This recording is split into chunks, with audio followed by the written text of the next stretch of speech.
बड़ा प्यारा व्यक्तित्व आदरणीय एडवोकेट अंजलि सैनी जी।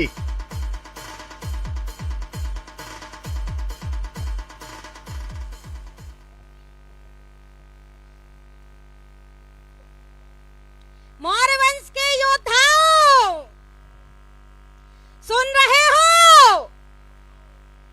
मेरी आवाज पहुंच रही है तो एक जयघोष के साथ शुरू करेंगे। भारत निर्माता दादा सम्राट अशोक की, दादा चंद्रगुप्त मौर्य की, सामाजिक क्रांति के अग्रदूत महात्मा ज्योतिबा फुले की, भारत की प्रथम शिक्षिका युग नायिका माता सावित्रीबाई फुले की, बाबू जगदेव प्रसाद कुशवाहा की। सर्वप्रथम अखंड भारत के निर्माता प्रियदर्शी देवानीनाम मगधाधिराज दादा सम्राट अशोक के चरणों में नमन करते हुए सामाजिक क्रांति के अग्रदूत महामानव महामना महात्मा ज्योतिबा फुले एवं इस राष्ट्र की युग नायिका प्रथम शिक्षिका माता सावित्रीबाई फुले के श्री चरणों में श्रद्धा सुमन अर्पित करती हूँ। तत्पश्चात इस भारत के सबसे बड़े संविधान के निर्माता, सिंबल ऑफ नॉलेज, बाबा साहब भीमराव अंबेडकर जी के चरणों में नमन करती हूँ। उसके पश्चात मंच पर उपस्थित सभी मंचासीनों को और सबसे अहम भूमिका निभा रहे मेरे सामने बैठी मातृशक्ति, बड़े बुजुर्ग एवं मेरे सभी युवा क्रांतिकारी साथियों को अंजलि सैनी की ओर से जय फूले जय भीम नमो बुद्धाय। साथियों, जैसा कि आप सभी को पता है कि आज मौर्य मानव चैरिटेबल ट्रस्ट के तत्वाधान में 22 मार्च को आज ही के दिन सूरत में महान सम्राट दादा चंद्रगुप्त मौर्य के जन्मोत्सव के उपलक्ष्य में यह रैली का आयोजन किया गया और इसके साथ सभा का भव्य रैली का आयोजन किया गया। हम देख रहे थे सुबह, यह रैली इतिहास के लिए साक्षी बनी है। सूरत इतिहास में अंकित हो गया है कि प्रतिवर्ष सूरत की रैली देश भर में प्रसिद्ध हो चुकी है। तो साथियों, हम दादा अशोक की बात कर रहे थे, एक ऐसा सम्राट जो अपने जीवन में कभी कोई युद्ध नहीं हारा, जो भी काम किया उसमें हद पार कर दी। एक दौर 300 ईसा पूर्व पहले चलते हैं कि कलिंग का युद्ध चल रहा था। कलिंग के युद्ध में लाखों जानें चली गईं, लाखों बच्चे रो रहे थे, पत्नियां सबों पर रो रही थी, रिश्तेदार रो रहे थे। जब एक दिन बाद दादा सम्राट अशोक युद्ध स्थल का दौरा करने जाते हैं तो देखते हैं कि इस युद्ध में सिर्फ लाखों लोगों की जानें ही नहीं गईं, बल्कि लाखों लोगों से ज्यादा लोग प्रभावित हुए हैं। क्योंकि वहां जितनी जानें गई थीं, उससे ज्यादा लोग वहां प्रभावित हुए, बच्चों के रूप में, माताओं के रूप में, पत्नी के रूप में, सगे संबंधियों के रूप में। तो सम्राट अशोक का दिल दहल उठा। क्या यही विजय है? क्या यही है राज सिंहासन? क्या यही है एक राजा की जिम्मेदारी? तो उनका दिल दहल गया और उन्होंने प्रतिज्ञा ली कि मैं आज से अकारण कभी भी तलवार नहीं उठाऊंगा। ऐसा नहीं कहा था कि तलवार नहीं उठाऊंगा, उन्होंने प्रतिज्ञा ली थी कि मैं आज से अकारण तलवार नहीं उठाऊंगा। और उन्होंने बौद्ध धर्म की ओर अपना प्रस्थान कर दिया। साथियों, उन्होंने करुणा, प्रेम, साहस, पराक्रम, मानवता का अनुसरण किया। अगर पराक्रम की बात करूं तो साथियों,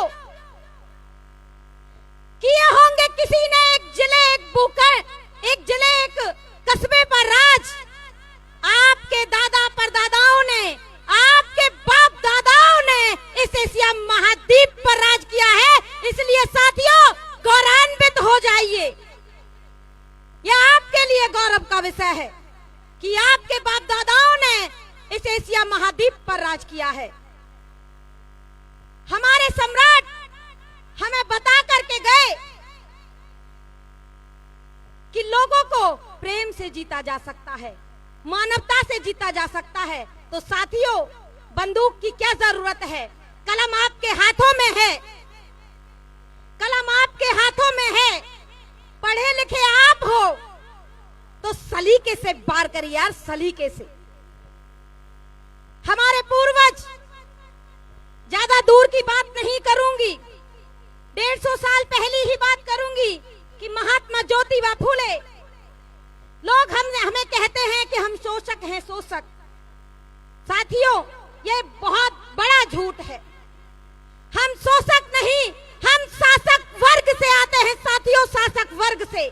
लेकिन जब छल के साथ हमारे 10वें राजा बृहदत्त मौर्य की हत्या की गई, जब तक मौर्य वंश इस देश पर स्थापित रहा, कोई भी विदेशी आक्रांता की औकात नहीं हुई कि भारत की तरफ नजर उठा करके देख ले। लेकिन जब मौर्य वंश धीरे धीरे भारत से विलुप्त होने लगा, तो विदेशी आक्रांताओं ने धीरे धीरे भारत पर आक्रमण करना शुरू कर दिया। हुण आए, कुषाण आए, पुर्तगाल आए, मुगल आए, अंग्रेज आए और भारत गुलाम हो गया। तभी भारत में उदय हुआ वर्ण व्यवस्था का, और वर्ण व्यवस्था में हमें बांट दिया गया ब्राह्मण, क्षत्रिय, वैश्य, शूद्र, और शूद्रों में इस देश के मूल निवासियों को डाल दिया गया और शूद्रों से कहा गया कि शूद्रों का जन्म इन 3 वर्णों की सेवा के लिए हुआ है। तब हम शोषक बन गए, हमसे शिक्षा का अधिकार छीन लिया, हमसे इज्जत से जीने का अधिकार छीन लिया। आज जिस हम संविधान की बात करते हैं और जिस संविधान पे हम गौरवान्वित होते हैं, उस संविधान का आधार, उस संविधान का आधार दादा सम्राट अशोक की नीतियों से निकलता है। साथियों, दादा सम्राट अशोक की पहली बार मानवाधिकार 2300 साल पहले मानवाधिकारों का जो कॉन्सेप्ट रखा, वो दादा सम्राट अशोक ने रखा। महिलाओं की शिक्षा की जो बात की, उन्होंने कहा कि महिला और पुरुष बराबर हैं, वो 2300 साल पहले दादा सम्राट अशोक ने रख दिया। आज हम ग्लोबल वार्मिंग की बात करते हैं, पर्यावरण की बात करते हैं, वो 2300 साल पहले दादा सम्राट अशोक ने अपने शासनकाल में कर दिया। तो साथियों, आज जो हम संविधान में पढ़ रहे हैं, संविधान में देख रहे हैं, वो हमारी और आपकी विरासत है। साथियों, हमारी और आपकी विरासत। जब हम शोषक हो गए, जब हमारा शोषण होने लगा, तो एक महामानव का जन्म हुआ, महात्मा ज्योतिबा फूले। उन्होंने समझा कि आज हम शोषित क्यों हैं, हमारा शोषण क्यों हो रहा है। साथियों, तो उन्होंने अनुभव किया कि हम शिक्षा से दूर हैं, हमें शिक्षा नहीं लेने दी जाती है, इसलिए आज हमारा शोषण हो रहा है। साथियों, तो उन्होंने शिक्षा के महत्व को समझते हुए उन्होंने स्वयं ही शिक्षा नहीं ली। उस समय बाल विवाह का प्रचलन था। साथियों, तो 9 वर्ष की सावित्रीबाई फुले का विवाह 14 वर्ष के महात्मा ज्योतिबा फुले से हो गया। महात्मा ज्योतिबा फुले जब पढ़ने जाया करते थे, पढ़ करके आया करते, तो सावित्री उनको देखा करती थी। छोटा सा वृत्तांत है। सावित्री उनको देखा करती थी, देखती थी, तो एक दिन उनकी किताब उठाती है। जैसे ही महात्मा फुले अंदर आते हैं तो कहते हैं, क्या सावित्री तुम पढ़ना चाहोगी? तो कहती है, पढ़ना? तो झिझक, उस समय प्रचलन था कि अगर अविवाहित महिलाएं शिक्षा ग्रहण करेंगी तो उनके पिता की मृत्यु हो जाएगी, और अगर विवाहित महिलाएं शिक्षा ग्रहण करेंगी तो उनके पति की मृत्यु हो जाएगी। ऐसा वहां प्रचलन था, अंधविश्वास, पाखंड था, ताकि महिलाएं शिक्षा के लिए आवाज ना उठा पाए, इसलिए उन्हें डर दिखाया गया, शिक्षा की बात ना करें। इसलिए क्योंकि उस समय पति और पिता पर ही महिलाएं आश्रित रहा करती थी, और आज भी हैं, बताऊंगी, महिलाएं आश्रित रहा करती थी, इसलिए उन्हें उन्हीं का डर दिखाया गया कि अगर तुम शिक्षा की बात करोगी तो तुम्हारे पति या पिता की हत्या हो जाएगी। तो इसलिए सावित्री झिझकती है, शिक्षा मैं, अरे नारे बाबा ना, पाप मत करवाओ, मैं शिक्षा ग्रहण नहीं करूंगी। लेकिन महात्मा फूले ने उन्हें प्रेरित किया शिक्षा के लिए। उस महामानव का हृदय देखिए कि जिस समय महिलाओं को दहलीज को पार करना पाप माना जाता था, उस समय उस महामानव ने सिर्फ सावित्री को दहलीज ही पार नहीं कराई, की शिक्षा ग्रहण करवा करके उस समय की मनुवादी व्यवस्था की छाती में कील ठोकने का काम किया साथियों, कील ठोकने का। ऐसे थे हमारे महामानव। सावित्रीबाई जब पढ़ रही थी और पढ़ करके जब उन्होंने पहली बार 19वीं शताब्दी में महिलाओं के लिए महाराष्ट्र के पुणे में विद्यालय खोला, जब सावित्री बच्चियों को पढ़ाने जाया करती थी तो प्रतिदिन उस मनुवादी व्यवस्था के लोग जो महिलाओं की शिक्षा के खिलाफ थे, या यूं कहूं शूद्रों के आगे बढ़ने के खिलाफ थे, उनकी जागरूकता के खिलाफ थे, क्योंकि उन्हें पता था कि अगर ये शिक्षा ग्रहण करेंगे तो ये जागरूक होंगे और जागरूक करेंगे तो सवाल करेंगे और जो मनगढ़ंत कहानियां हमने बना रखी हैं उसे मानने से इनकार कर देंगे। इसलिए जब सावित्री पढ़ाने जाया करती थी साथियों, गौर से सुनिएगा, माताओं बहनों से अवश्य कहना चाहूंगी कि गौर से सुनने की बात है कि जब सावित्री स्कूल पढ़ाने महिलाओं को जाया करती थी तो रास्ते में मनुवादी व्यवस्था के लोग, जो मनुवादी थे, नफरती लोग थे, वो उन पर कीचड़ कंकड़ पत्थर फेंका करते थे साथियों। ये ऐसा प्रतिदिन चलता रहा, लेकिन सावित्री अड़ी रही, डटी रही। एक दिन होता है कि जब सावित्री बच्चियों को स्कूल पढ़ाने जा रही होती है तो उसके ऊपर गोबर कंकड़ कीचड़ पत्थर फेंका जाता है, तो माता फूले क्षुब्ध हो जाती हैं और घर पर आकर थोड़ा सा नाराज होकर बैठ जाती हैं।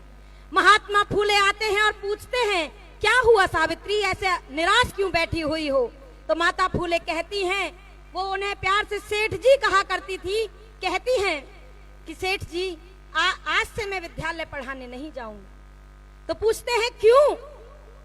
कि मैं जब रास्ते में जाती हूँ तो मेरे ऊपर कीचड़ कंकड़ पत्थर फेंके जाते हैं, मुझसे अपमानजनक शब्द बोले जाते हैं, मेरे चरित्र पर उंगलियां उठाई जाती हैं। तो उस महामानव का हृदय देखिए, एक बार ध्यान दीजिएगा कि अगर आज के समय पे भी, आज 21वीं सदी में हम जी रहे हैं, हमारे पास एक बड़ा संविधान है, एक बड़े लोकतांत्रिक गणराज्य देश में रह रहे हैं, आज की भी मनोस्थिति में आज बता सकती हूँ कि आज एक बेटी अगर अपने पिता से, अपने भाई से घर में जाकर के कहे, अगर वो कोई नौकरी कर रही है और कहे कि आज से मैं उस नौकरी पर नहीं जाऊंगी, क्यों नहीं जाओगे? कि वहां कुछ लोग मुझे छेड़ते हैं, मुझे गाली देते हैं, मुझ पे कंकड़ पत्थर फेंकते हैं, या तो हिंसा होगी, या तो वो पिता या भाई उससे झगड़ा करने जाएंगे, या फिर कहेंगे कि क्या जरूरत है नौकरी करने की, घर में बैठ जाइए। तो इसी से जोड़ते हुए उस 150 साल पुराने इतिहास की बात करती हूँ, जब वो महामानव से सावित्रीबाई कह रही थी कि मैं आज अब से विद्यालय नहीं जाऊंगी, तो वो क्या कहते हैं? कहते हैं कि सावित्री बस इतनी सी बात, मैं तुम्हारे लिए दूसरी साड़ी ला करके दूंगा। अगर तुम कहती हो कि जब तुम विद्यालय जाती हो, जब गोबर पत्थर कीचड़ तुम्हारे ऊपर फेंके जाते हैं, तुम्हारी साड़ी गंदी हो जाती है, तो मैं तुम्हारे लिए दूसरी साड़ी ला करके दूंगा और तुम एक साड़ी बैग में रख करके लेके जाना और एक साड़ी पहन करके जाना, और रास्ते में जब वो साड़ी गंदी हो जाए तो विद्यालय में बदल करके उन बच्चियों को पढ़ाना। तो साथियों, उस महामानव का हृदय देखिए। और वो सावित्रीबाई फुले, जब उनके पति ने उन्हें साहस दिया और आगे बढ़ी, जब निरंतर वो प्रतिदिन महिलाओं को शिक्षा, बच्चियों को शिक्षा देने स्कूल जाती थी, तो प्रतिदिन यह निरंतर चलता रहा कि उनके ऊपर गोबर कंकड़ कीचड़ फेंका जाता था। वे इसको सहन करती गईं, उन्होंने प्रत्युत्तर में कोई जवाब नहीं दिया। एक दिन होता है, उनके चरित्र पर भी उंगली उठी, उन्होंने जवाब नहीं दिया। लेकिन एक दिन होता है, जब वो रास्ते से गुजर रही थी तो उसी मनुवादी व्यवस्था का एक व्यक्ति आकर के उनका हाथ पकड़ने की कोशिश करता है। तो उनका उग्र रूप देखिए साथियों, सावित्रीबाई ने सहनशीलता के साथ साथ जब अन्याय चरम पकड़ ले उसको जवाब देना भी आपको सिखाया है। माताएं बहनें बैठी हैं, मैं उनका बताना चाहती हूँ, जब निरंतरता से उनके ऊपर गोबर कंकड़ कीचड़ पत्थर फेंके जा रहे थे, उन्होंने जवाब नहीं दिया। उनके चरित्र पर भी उंगली उठी, उन्होंने जवाब नहीं दिया। लेकिन जब एक नफरती सामंतवादी मनुवादी व्यक्ति ने उनका हाथ पकड़ने की कोशिश की, तब उन्होंने अपनी चप्पल उतारी और उसके मुंह पर दे मारी। ये जवाब उन्होंने प्रत्युत्तर में दिया कि जब अन्याय चरम पकड़ ले तो सहन शक्ति नहीं रखनी चाहिए, उसका प्रत्युत्तर अवश्य देना चाहिए। ये हमें माता सावित्रीबाई फुले भी सिखाती हैं।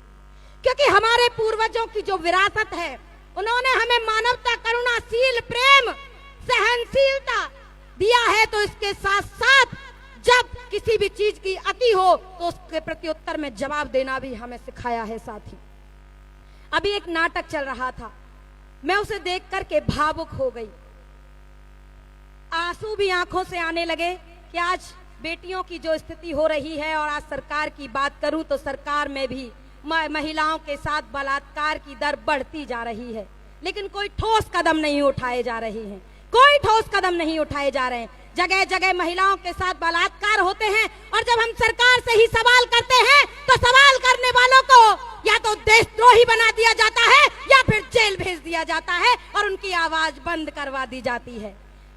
देश के अंदर महंगाई, बेरोजगारी, बलात्कार, अत्याचार, छेड़खानी, भेदभाव चरम पर पहुंच गए हैं, और आज हम अमृत महोत्सव मना रहे हैं। देश की जनता बेहाल है और हम बड़े बड़े मंचों पर रैलियां करते घूम रहे हैं। देश की जनता गैस सिलेंडर के लिए बेहाल है और हम बंगाल में रैली करते चुनावों के लिए वोट मांगते फिर रहे हैं। तो ये देश की बात है, लेकिन बेटियों की बात मैं कर रही थी कि बेटियों का एक मनोरम मैंने नाटक देखा तो मेरी आंखें भर आई।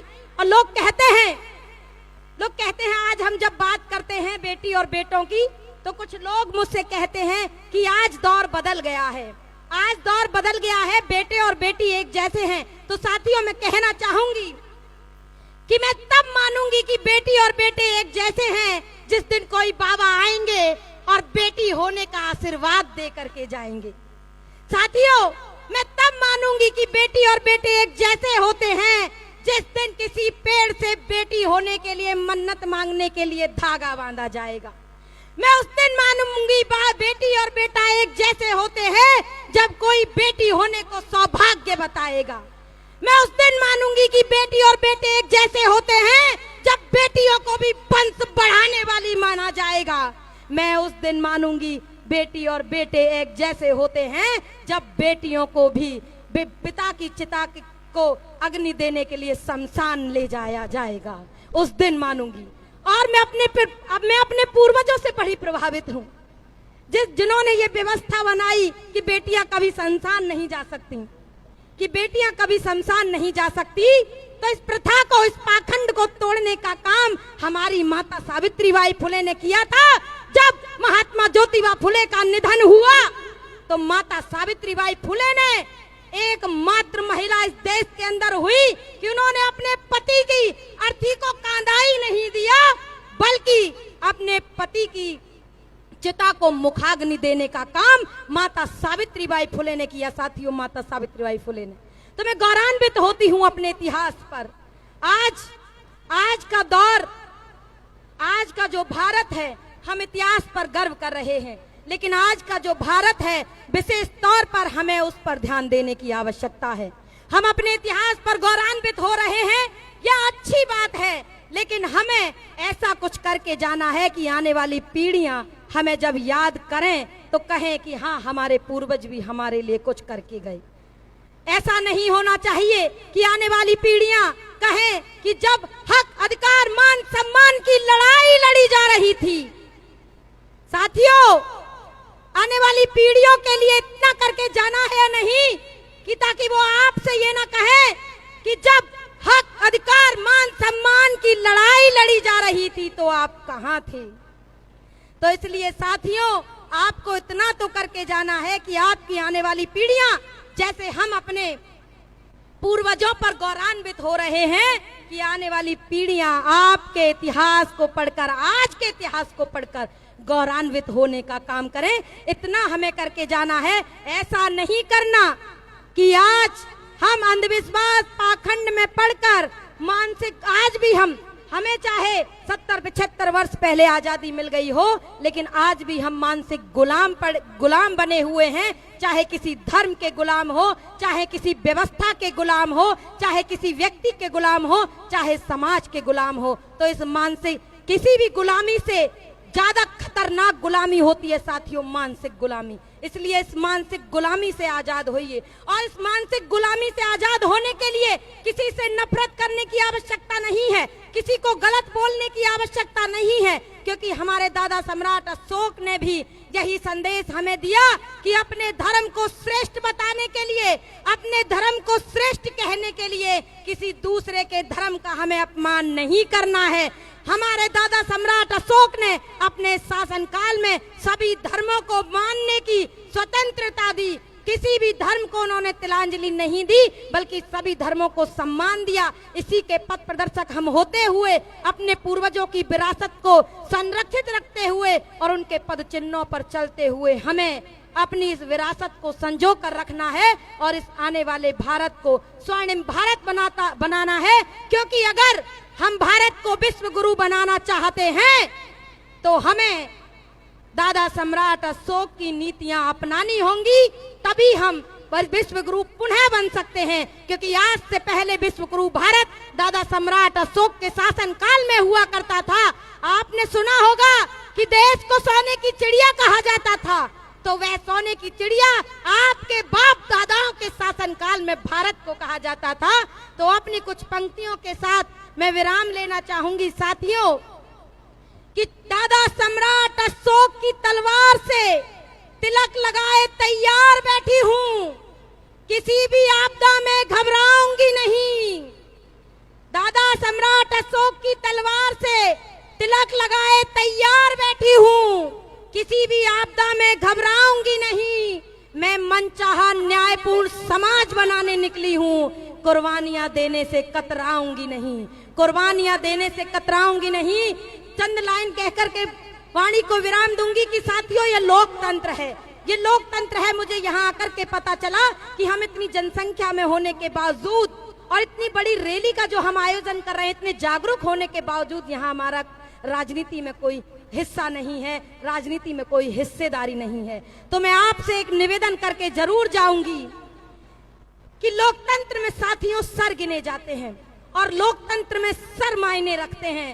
तो कभी जरूरत पड़े साथियों, सूरत के निवासियों, अरे मेरे मौर्य वंश के योद्धाओं, कभी जरूरत पड़े तो लोकतंत्र में सर गिनाने का काम आप करना, और जहां गर्दन कटाने की बात आएगी, गर्दन कटाने का काम आपकी बहन अंजलि सैनी करेगी, गर्दन कटाने का काम आपके भाई कमलेश मौर्य करेंगे, गर्दन कटाने का काम आपके भाई सुरेश मौर्य करेंगे, गर्दन कटाने का काम आपके भाई प्रदीप मौर्य करेंगे, विनोद करेंगे, तेज सिंह करेंगे। लेकिन आप सर गिनाने का काम करना साथियों, सर गिनाने का काम करना। मौर्य वंश का अंश हूँ, सीने से फौलाद हूँ मैं, यो ही आवाज सिंह सी नहीं, दादा सम्राट अशोक की औलाद हूँ, दादा सम्राट अशोक की औलाद हूँ मैं।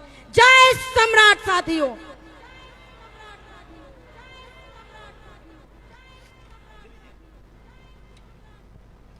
अंजलि जी ने बड़े जोश के साथ हमें जोश जगा देती हुई बड़ी खूबसूरत सी बात की। अगर पसंद आई हो तो जोरदार तालियां हमारी अंजलि जी के लिए हो। क्या खूबसूरत आवाज की मालिक है, क्या जज्बात हैं, क्या खूबसूरत सी बातों को पेश करती हैं। लेकिन